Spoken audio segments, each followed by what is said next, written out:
A simple elderly woman mocked for her clothes until her black card shuts everyone up. Eleanor Miller shuffled through the polished marble floors of Westfield Plaza, a luxury shopping mall in downtown Boston. At 76, she moved with the careful deliberation of someone who had seen enough of life to know that rushing rarely improved anything.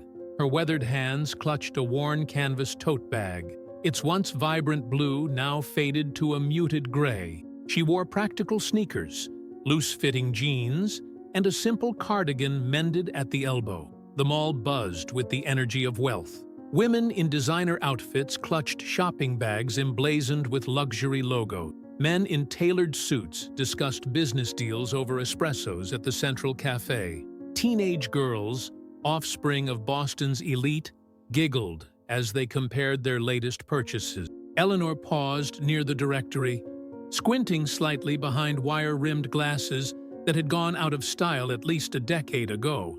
She needed a gift for her great-niece's graduation, something meaningful but not ostentatious. "Excuse me," she said, approaching a sales associate at a high-end jewelry store.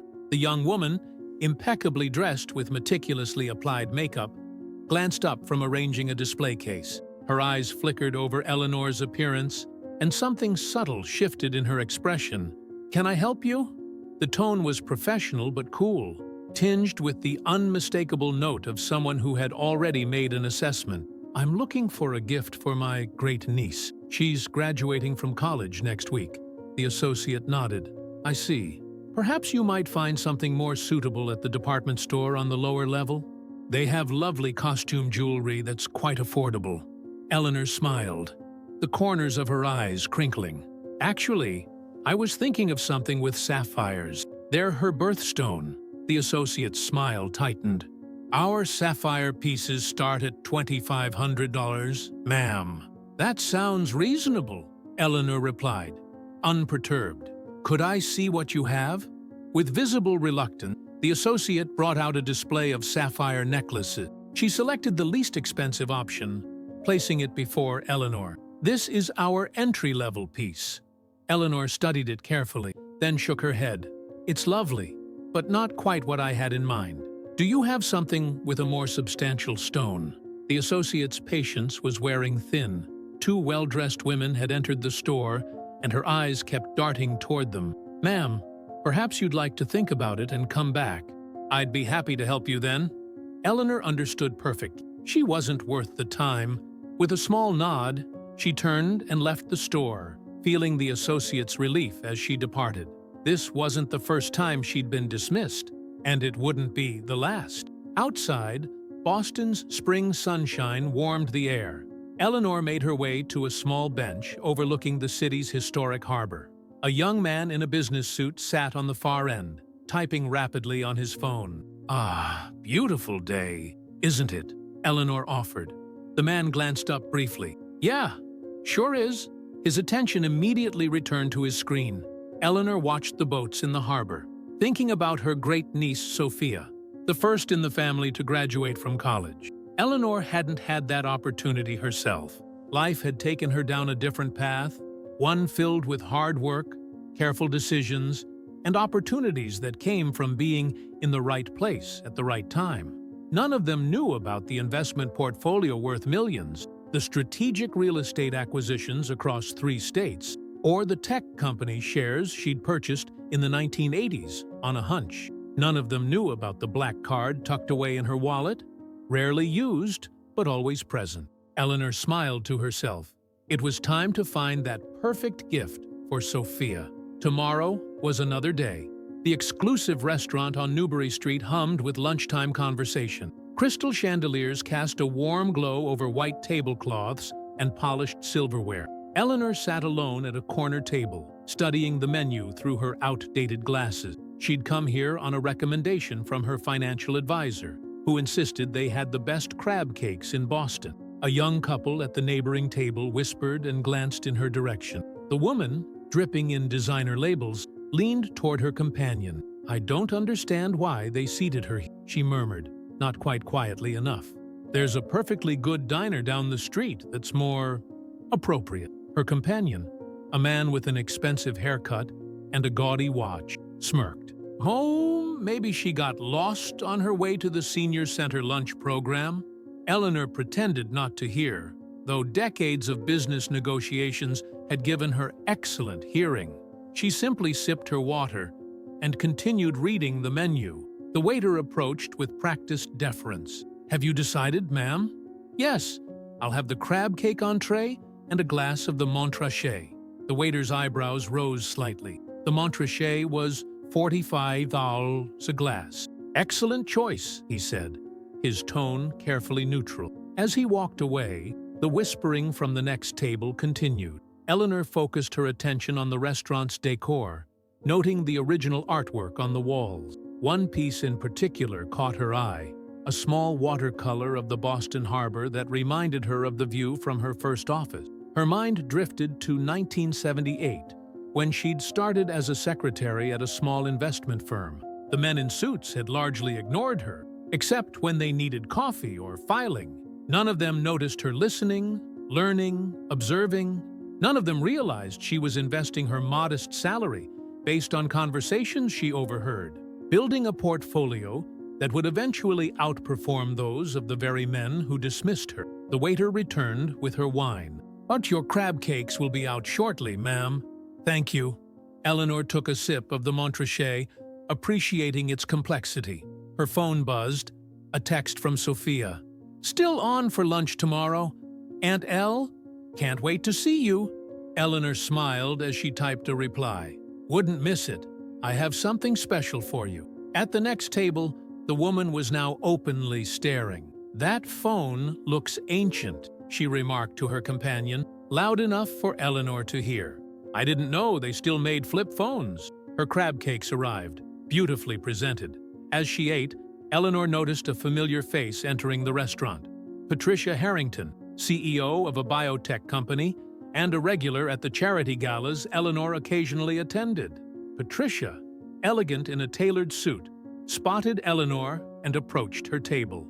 "Eleanor Miller," Patricia said warmly. "What a delightful surprise. I haven't seen you since the Children's Hospital benefit last fall." The couple at the next table stopped mid-conversation, watching the interaction with poorly concealed surprise. "Patricia, lovely to see you," Eleanor replied. "How's the new research facility coming along?"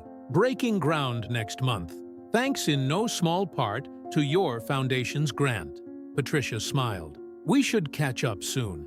My assistant will call yours." With a warm goodbye, Patricia continued to her table where several executives waited. The couple next door was now staring openly at Eleanor, their expressions a mixture of confusion and reassessment. Eleanor finished her meal in peaceful silence, paid with her regular credit card, and left a generous tip.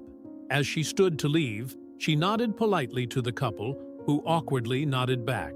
Eleanor's lunch with Sophia took place at a small bistro that valued quality over ostentation. Much like Eleanor herself, she arrived early and requested a quiet corner table. "Mrs. Miller, of course," the host said. "Your great niece called to say she's running about 10 minutes late. May I get you something to drink while you wait?" "Just water for now, thank you." As Eleanor waited, she observed the other patron, a mix of professionals, tourists, and locals. At a nearby table, a group of young financial types talked loudly about their recent bonuses and weekend plans in the Hamptons. Their conversation reminded her of her late husband, Thomas, who had worked in finance but had always found such displays of wealth distasteful. Thomas had been gone for 15 years now, but his principles remained a guiding force in Eleanor's life. "Wealth whispers," he used to say. "Only insecurity shouts." Eleanor opened her purse and touched the small velvet box containing the sapphire necklace for Sophia. Beside it was an envelope with something far more valuable: documentation for a trust fund she'd established for her great niece, designed to provide financial education as much as financial support. Her reverie was interrupted by Sophia's arrival. At 22, she had Eleanor's sharp eyes and determination, though her fashion choices were decidedly more contemporary. "Aunt Elle?" Sophia embraced her with genuine affection. "Sorry I'm late, My final design project review ran over. Not to worry, dear. I haven't been waiting long. Tell me about this project. As they ordered lunch, Sophia enthusiastically described her architecture program and her hopes of working with sustainable materials. Eleanor listened attentively, proud of the young woman's passion and clear thinking. Enough about my boring school stuff, Sophia finally said. How have you been? Still volunteering at the library? 3 days a week, Eleanor confirmed. I'm helping with their digitization project. This old dog is learning some new tricks. Their conversation flowed easily, touching on family news and Sophia's post-graduation plans. When their meals arrived, Eleanor noticed Sophia eyeing a group of students at another table, all dressed in expensive, trendy outfits. Something wrong? Eleanor asked. Sophia looked embarrassed. No, it's silly. It's just, sometimes I feel out of place at school. Most of the kids in my program come from money, real money. They have connections I don't have, opportunities I don't have. Eleanor took a sip of water, considering her response carefully. Appearances can be deceiving, Sophia. Success isn't about starting with advantages. It's about what you build with what you have. Easy to say when you haven't seen these kids. Summer homes, Sophia replied with a small smile. But I know you're right, and I'm grateful for everything you and Mom have done to help me get through school. Speaking of which, I have something for you. Eleanor handed over the velvet box first. Sophia gasped when she opened it. Aunt Elle, this must have cost a fortune. I can't accept this. Nonsense. Every young woman should have one good piece of jewelry. Eleanor smiled. But that's not your real gift. This is... She slid the envelope across the table. As Sophia read the documents, her eyes widened. This says, Aunt Elle, is this real? This trust fund? There must be some mistake in the amount. No mistake, Eleanor said quietly. I've done well over the years, better than most people realize. The money is in a graduated access trust. You'll receive financial education along with each distribution. I believe in teaching someone to fish, not just giving them fish. Sophia stared at her great-aunt with new eyes. All this time, you never said anything. You live so simply. What would be the point of living otherwise? Designer labels fade, flashy cars depreciate, but knowledge, investments, and true relationships appreciate. Eleanor reached across the table and squeezed her great-niece's hand. The annual charity gala for Boston Children's Hospital was one of the city's premier social events. Held at the historic Fairmont Copley Plaza Hotel, it attracted the city's wealthiest and most influential residents. Eleanor had attended for years, though she typically kept a low profile, making her donation and departing before the dancing began. This year, however, was different. As a major donor to the hospital's new oncology wing, she'd been asked to say a few words. She'd reluctantly agreed, knowing how important the new facility was for children fighting cancer. Eleanor arrived at the hotel in her usual modest attire, having splurged only on a slightly newer cardigan for the occasion. The doorman hesitated momentarily before opening the door, clearly wondering if she was in the right place. Inside, the ballroom glittered with crystal chandeliers and elegant floral arrangement. Women in designer gowns and men in perfectly tailored tuxedos mingled, glasses of champagne in hand. Eleanor collected her name badge from the registration table and made her way into the crowd. Jennifer Whitman, Boston's self-proclaimed social queen and head of the gala committee, was holding court near the bar. Eleanor had encountered her several times over the years and had always found her to be more interested in appearances than actual charitable work. I simply told them we couldn't possibly serve domestic champagne, Jennifer was saying to her rapt audience. What would people think? Her gaze drifted over the crowd and landed on Eleanor. A flash of distaste crossed her features. Eleanor nodded politely and moved toward the silent auction tables, examining the items available for bid. She was studying a painting donated by a local artist when she became aware of Jennifer approaching with another woman. That's her, Jennifer whispered, not quite quietly. She comes every year, wearing the same dowdy clothes. I don't know how she even affords the ticket price. Maybe she's someone's housekeeper, the other woman suggested with a snicker. Eleanor pretended not to hear, placing a bid on the painting instead. The amount she wrote down, $15,000, was well above the listed value, but she genuinely liked the piece. The event coordinator, a harried young man named Marcus, approached her with a warm smile. Ms. Miller, so good to see you again. Dr. Reynolds was hoping to speak with you about the dedication plaque for the new wing. Do you have a moment? Of course, Eleanor replied.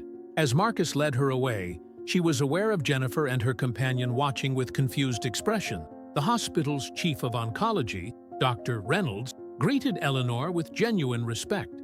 Ms. Miller, thank you again for your extraordinary generosity. The new equipment we've been able to purchase with your donation will revolutionize our treatment capabilities. I'm just happy to help, Doctor. My husband received excellent care here before he passed. It seems fitting to honor his memory this way. Dinner proceeded pleasantly, with conversation focusing on the hospital's achievements and future plans. Eleanor contributed occasionally but mostly listened, as was her habit. When the time came for her to speak, she made her way to the podium with the careful gait of someone mindful of aging knees. Thank you, Dr. Reynolds, for that kind introduction, she began.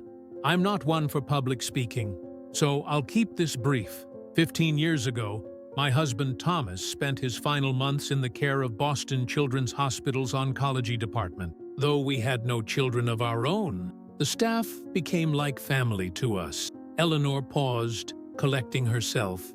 The new Thomas Miller Oncology Wing isn't just about advanced equipment or expanded facilities. It's about giving families more time together, more moments of hope, more chances for healing. That's something no amount of money can buy, but money can help make possible. As the evening wound down, Eleanor prepared to depart. The event coordinator approached with her coat. Ms. Miller, there's an issue with your credit card, he said quietly. The authorization for the auction item was declined. Oh dear, I'm sorry about that, Eleanor replied. Let me try another. She reached into her purse and withdrew a different wallet, one she rarely used. From it, she produced a Black American Express Centurion card, known commonly as the Black Card, available only by invitation to clients who met extraordinary wealth requirements. The coordinator's eyes widened slightly, but he maintained his professional demeanor. I'll process this right away, Ms. Miller. From across the room, Jennifer Whitman watched the exchange, her gaze fixed on the distinctive black card in Eleanor's hand. Her expression was a study in shock and recalculation. The story of Eleanor Miller's black card and her substantial donation to Boston Children's Hospital spread through certain circles of the city with remarkable speed. By the following week, Eleanor noticed subtle changes in how she was treated at her regular haunts. The salespeople who had once dismissed her now approached with eager smiles. Maitre d's suddenly found tables available at short notice. Eleanor found it all rather tiresome. For decades, she had valued her privacy and the ability to move through the world unencumbered by others, expectations, or attention. The black card incident, as she thought of it, had disturbed that careful balance. On Wednesday afternoon, she sat in her favorite corner of the Boston Public Library, shelving books as part of her volunteer work. The library had been her sanctuary since childhood, and volunteering there gave her both purpose and peace. As she organized a cart of returned volumes, the library director, Helen, approached. Eleanor, there's someone asking for you at the front desk, a Mrs. Whitman. I told her you were volunteering, but she insisted it was important. Eleanor sighed. Thank you, Helen. I'll be right there. Jennifer Whitman stood examining a display case of rare first edition, dressed in an outfit that probably cost more than most library employees earned in a month. When she spotted Eleanor, her face transformed into a smile that didn't quite reach her eyes. Eleanor, darling, I hope I'm not interrupting your volunteer work. The way she said volunteer suggested she found the concept charming but incomprehensible. "Hello, Jennifer. What can I do for you? I was just in the neighborhood and thought we might grab coffee. I'd love to discuss your involvement with the hospital board. We have several openings coming up, and with your obvious resources, you'd be a perfect addition." Eleanor noted the careful emphasis on resources. "That's very kind, but I prefer to keep my contributions anonymous when possible. The spotlight at the gala was an exception." Jennifer's smile faltered slightly. "But surely you recognize the influence you could have. A woman of your financial standing could open so many doors." "The only doors I'm interested in opening are opportunities for those who need them," Eleanor replied mildly.